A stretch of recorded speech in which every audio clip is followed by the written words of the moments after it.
All right, thank you. So, Mark was very optimistic.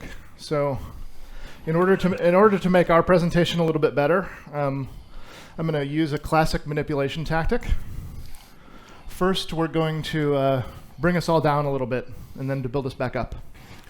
So, we're going to talk about a couple of things that I think are really important, and we're at a really important crossroads in our industry.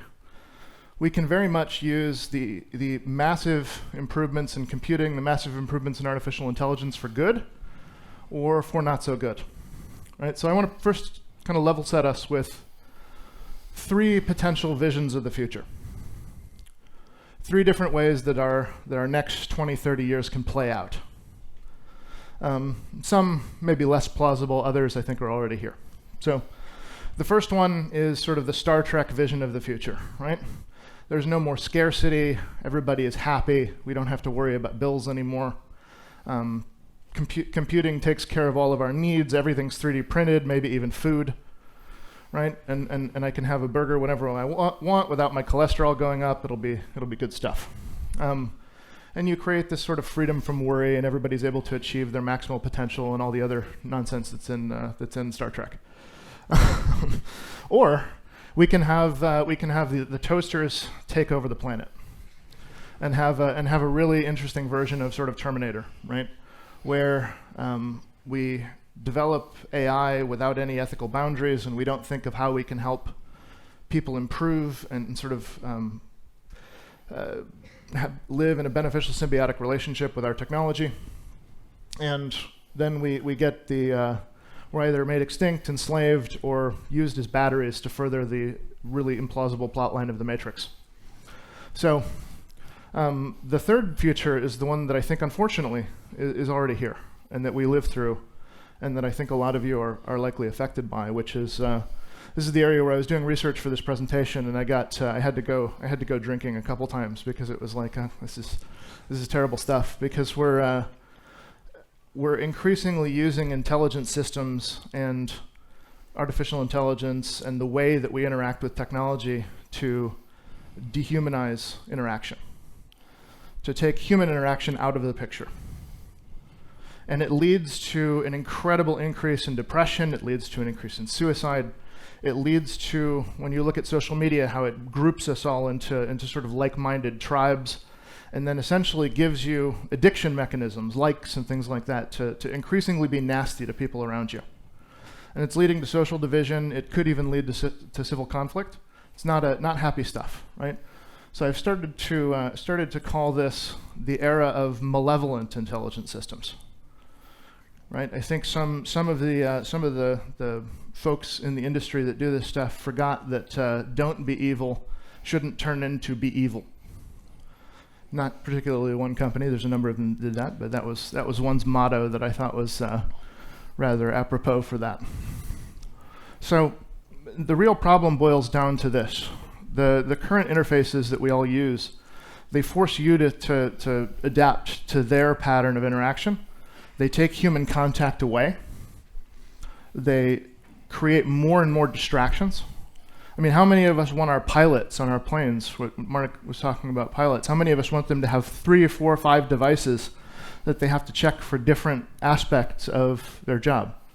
All that distraction, right? How about minors or folks in public safety, police officers, right? Do you really want somebody to have to use a radio, touch their watch, figure out where they're at, check in is safe on Twitter and all that in order to potentially make an arrest?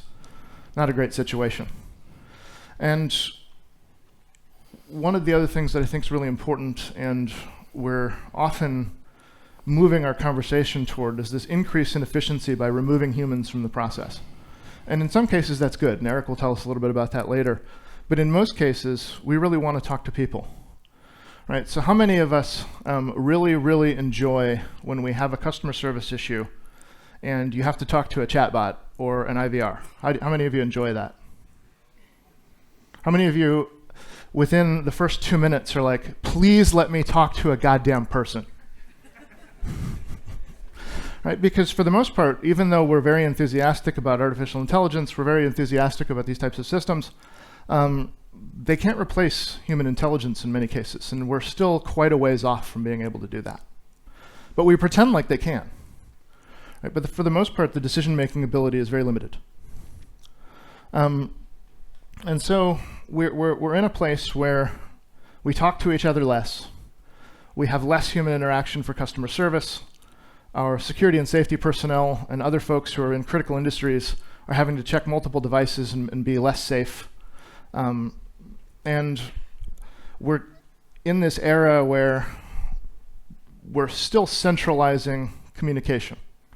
We're still making it so that people at the edge, the employees that are actually making decisions, are unable to make those decisions. They have to call a manager, they have to do something else, right? In my presentation last year at OpenSlava, Austin Collins, the CEO of Serverless, and I talked about how we can use some of these some of the techniques that we're about to talk about to improve air travel. And one of them, I think, is a really good example for making a more benevolent intelligent system. Which that example was a gate agent when you're late, when your flight is a little late. They can't hold a plane for you. They can't direct you to where to go because their systems don't update fast enough, and they don't actually have the information necessary to make a decision to help the passengers out. Right? You're trying to get home because your wife is about to give birth, or a million other scenarios, and there's no ability to inject human compassion into that process right now. Doors are going to close. Sorry, it's two terminals away. We can't wait 5 minutes, even though none of the passengers on that plane are going to be late with their connection. No one has that information that's not in an operations center thousands of miles away. So how do we fix this? How do we get ourselves out of the depressing hole that I just dug for us? Because we'll all have a couple beers later. We don't want us to have like 12 beers later, right? And I think there are 4 conditions to move from this very depressing era of intelligent systems to a much more positive one, which we've sort of kitschily named benevolent intelligent systems, right? Something that will add context and help humans make better decisions and make more decisions closer to local communities, et cetera. And those are these. We want to decentralize operations. We want to give the same information and context necessary to make decisions to people at the edge that are actually performing customer service or that are performing the activity necessary for their job. We want to make sure that we provide a maximal amount of context with sensory data, i.e. data that in many cases humans themselves can't process. Can any of us actually see in radar or infrared? If you can, please see us up here. We're going to make X-Men real. So I think one of the other really important pieces here is that we want to enhance existing interaction. We don't want to replace it. Right? When we replace human interaction with machines, it makes us all less happy. Right? Until we get that sort of general artificial intelligence that people keep telling us is 10 years in the future, and have been telling us is 10 years in the future since about 1975, we need to have human connection. And in fact, we're evolved that way, right? That's part of our programming as biological computers, right? That we need human interaction. We need to have that, nonverbal communication and all of these other things to be happy, healthy, and safe. And we need to have interfaces that actually support how we naturally work. As I was saying before, you can't have a screen in front of you if you're working with your hands. If you're an engine repair mechanic, or if you're repairing critical components to a nuclear power plant, do you really want that person to have to look at an iPad every 10 seconds? Right? Not a great situation.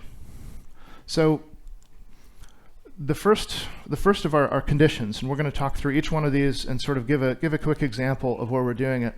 The first of these conditions I'll get to in a second, but one of the things I want to underscore with before we start is that this technology that we're about to talk about, the components that we're about to talk about, it's not something that is hidden in some lair in a sort of cyberpunk corporation somewhere.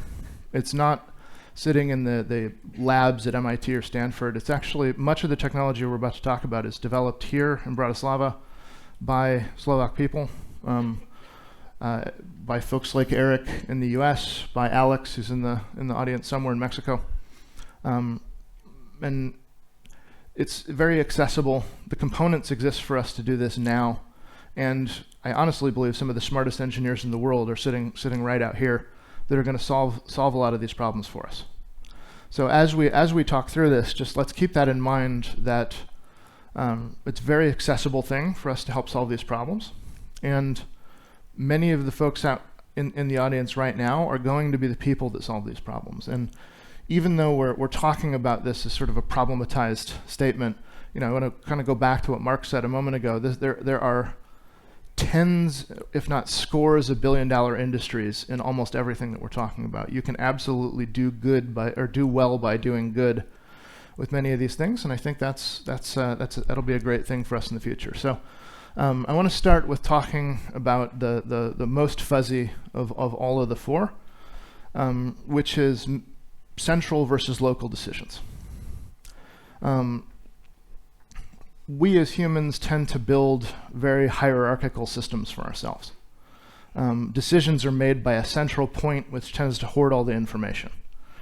Bring my background as a historian, my other geeky side, not the tech geeky side, but the other one. The first word for leader was Lugal in Sumerian. It means big man, right? So the big guy with the biggest club who hoarded the information and was able to make all the decisions because he's the only person that actually has the relevant information. And we've propagated that into the era of computing. If we look at how our systems are built, I'm really fond of quoting Conway's Law, right? Do we all know Conway's Law? Information systems are inevitably built to resemble the communication systems of the organization that built them. Right? So often if you take an architecture diagram and you just superimpose it over the org chart, they look almost identical.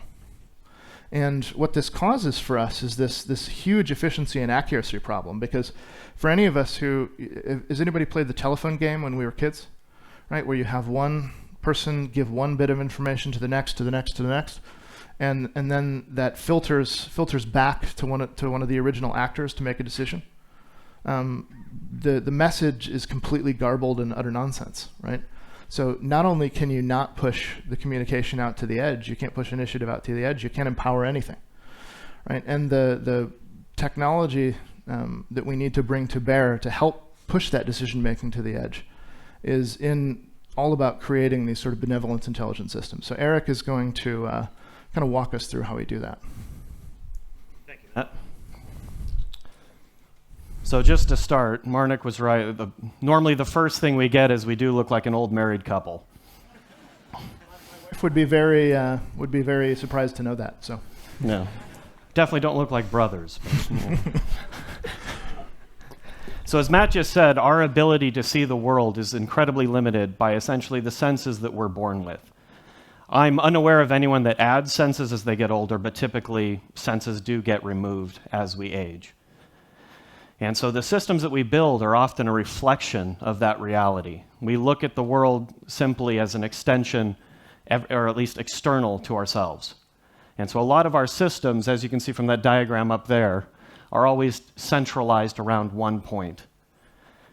The problem with that is that making decisions requires, especially at the edge, requires information that's moving around. Collecting all of that locally causes what's known as the compounding error problem, as Matt was talking about. So the point is to get sort of around them and to make more local decisions and provide relevant context to those people that are actually using these systems in the field. So technology allows us to have many more sort of sensory inputs. Using sensor networks out in the field, we can gather information about the world around us and make better informed decisions with people that actually do work with their hands, or people in customer service positions, or so on and so forth. And so some of these systems with sensor networks such as audio allow us to grab information. Let's say you have an employee and a customer, and somebody's arguing at the front desk of a hotel or wherever it might be. You have a customer service issue. By grabbing some of that inflated information and the sort of aggressive tendencies in the conversation, we can then circle back and bring someone in from an administrative to get sort of in the way of that before it gets out of control. You have video networks grabbing information from the world around it, doing things like object detection, people counting, all the same things that we do with video. Radar information, whether that's the tracking of movements of crowds of people or things outdoors. I don't know if you guys have a car with a radar in it, but it allows you to essentially maintain a safe distance from the car in front of you. And if they brake prematurely, it will also brake for you to get in the way so that you don't, of course, smash into them. LiDAR information, whether that's through SLAM or simultaneous localization and mapping, where we can map the insides of buildings to get a better understanding of the physical spaces, or outdoors, where we can find things like curbs, or foliage, or detections when we do things like self-driving cars. FLIR, which is forward-looking infrared. So if there's an animal in front of us at night or is crossing the tracks of a train. System data. So if you have a noise in your engine, for instance, you can combine that information with relevant maintenance data to determine, is this actually something I should worry about? Or is it something I can just continue to drive with? So an example of what we're doing here in Bratislava, to sort of put this together a little bit, rail, ever since the advent of rail, rail has been an incredibly dangerous thing to do. The most dangerous thing in rail is actually the coupling of rail cars. And so when you couple rail cars, you have to forgive me, the nomenclature of rail is utterly insane, so I'm just going to call them the coupler. But there's actually crazy names for the people that do this work.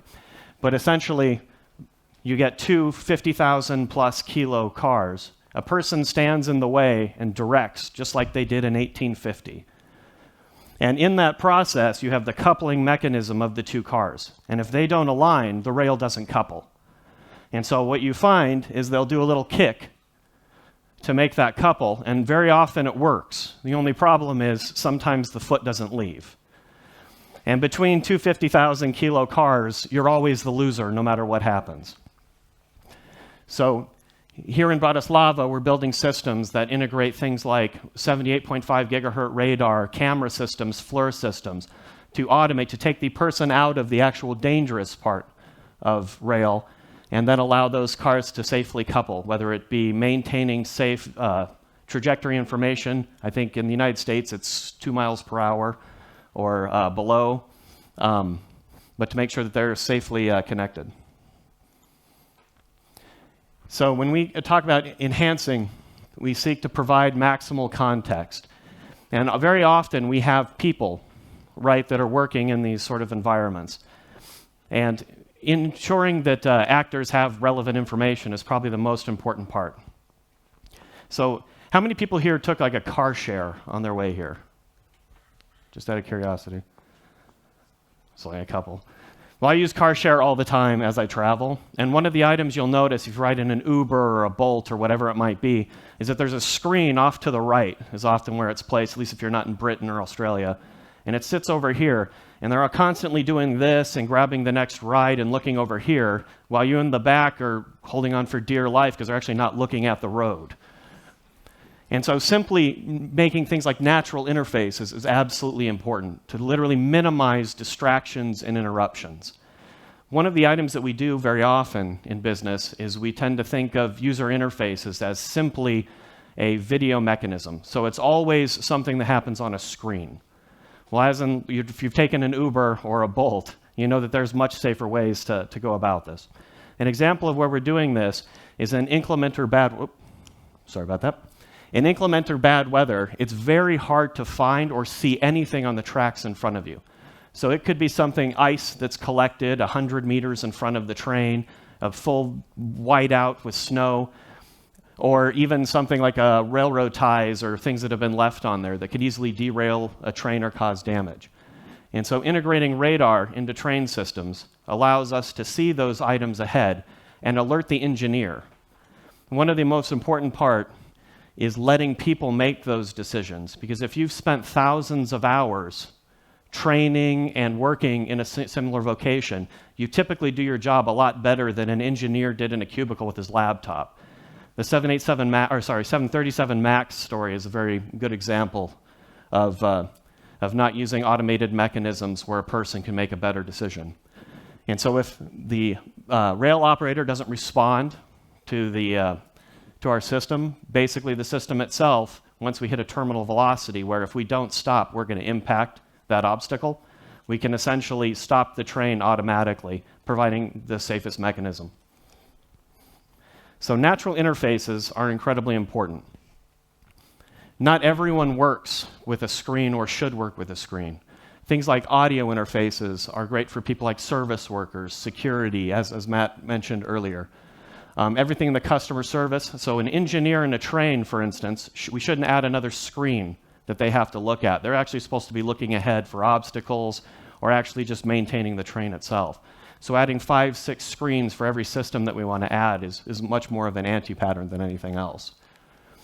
And so what we call ergonomic communication is essentially the creation of a UI, whether it's physical in the sense of a screen, whether it's something like audio that communicates to them, VR, AR, whatever it might be. It's essentially taking the most natural fit for that worker and allowing them to do their job far more effectively. And with that, I'll hand it back to... Yeah, so I want to bring this home with talking about a couple more of these scenarios, because obviously we focused a little bit on rail. We're pandering to our audience a little bit. Nobody in the United States travels by train, so we're all traveling by car. But I would imagine rail safety is quite important for a lot of us here, right? We don't want to be on a derailed train. We don't want to hit anybody. We don't have folks jump in front of tracks. We certainly don't want to hit a snowdrift and then wobble the train and all kinds of other nasty stuff. But in the US, when we travel by car, a lot of big highways, 300 million people, lots of vehicles, lots of people doing things that they shouldn't be doing on the road. So as we have in just about everywhere, we have a lot of traffic police making sure that we're keeping the roads safe. And the number one cause of fatalities for police officers in the United States is being hit by a car when they make a traffic stop. And if you think about it, it's a sensory issue. Right? They're not aware of what's behind them when they're interacting with somebody who could potentially be dangerous that they just stopped. So their situational awareness is focused on that situation, the vehicle coming from behind them, not in their area of focus. So I forget the exact number, but it's in the triple digits every year that die from being hit by a car. It's an entirely preventable situation. You 42 to 48%, depending on the year in the United States, and similar in Canada. So there's a couple of things that we can do with this. First of all, we can't provide them a screen. We can't provide them any sort of interface that's going to reduce their ability to have situational awareness. We can give them audio, right? But that in and of itself might not give them enough time to get out of the way. But it's better than nothing, right? So if you have a radar in your vehicle, you can see something coming that's on an impact trajectory with the officer. You can at least tell them in the ear, get out of the way. Right, or, and something it's actually quite a bit more promising is connect the sensors up to the police car's vehicle bus, and allow it to back up a little bit so that it deflects that vehicle back into traffic.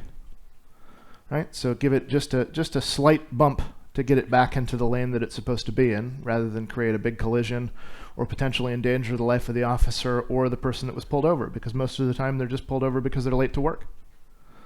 So you look at some of these things like this. There's a within transportation, within public security, there's a lot of applications of making sure that we create these natural interfaces. We combine that with sensory data, in many cases sensory data that humans don't have, and give people the ability to make the decisions necessary to do their jobs better.